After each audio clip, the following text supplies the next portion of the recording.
দৌলতপুর সমিতির কুষ্টিয়ার আয়োজনে শনিবার সন্ধ্যা ৬টার সময় কুষ্টিয়া মুক্তিযোদ্ধা কমপ্লেক্স ভবনে অবস্থিত নারিকেলতলা মোড়ে দৌলতপুর সমিতির কুষ্টিয়ার অস্থায়ী কার্যালয়ে সমিতির প্রয়াত সদস্য সাজিদুল করিম উজ্জ্বলের স্মরণে দোয়া মাহফিল অনুষ্ঠিত হয়েছে।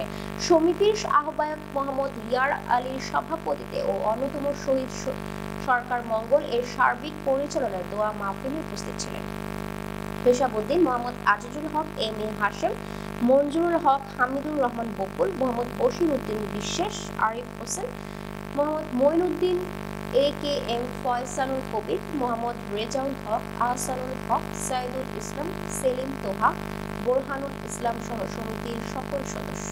দোয়া মাহফিল সাজিদুল করিম উজ্জ্বলের বিদ্রোহী আত্মার মাগফিরাত কামনা করেন সকল সদস্য। আমাদের হায়াত যতদিন চলবে এভাবে চলতে চলতে একসাথে দোয়া মাহফিল আমরা তাবলীগ থাকে তাদের কবরওয়ালারা বলবেন কাজ থাকে, কারণ কবরে যাওয়ার পরে দুনিয়ার আসবাবের মালিক অন্যরা হয়ে যায়, দুনিয়ার সবকিছু মালিক অন্যরা হয়ে যায়, আমরা শুধু খালি হাতেই কবরে যাই। এই ব্যবসা চালাচ্ছিল, আরো কিছুদিন থাকলে মানুষকে দুনিয়াতে বিদায় হয়ে চলে যেতে হবে।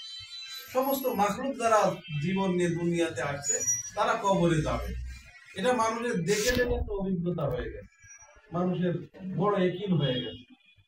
কোরআনের আয়াতের সব আয়াত যদি কোনো মানুষ অবিশ্বাস করে, এই কুল্লু নাফসিন যায়কাতুল মাউত এই আয়াতকে অবিশ্বাস করে না কেউ, কারণ এগুলো দেখে দেখে মানুষের একটা মারাত্মক একটা বিশ্বাস হয়ে গেছে।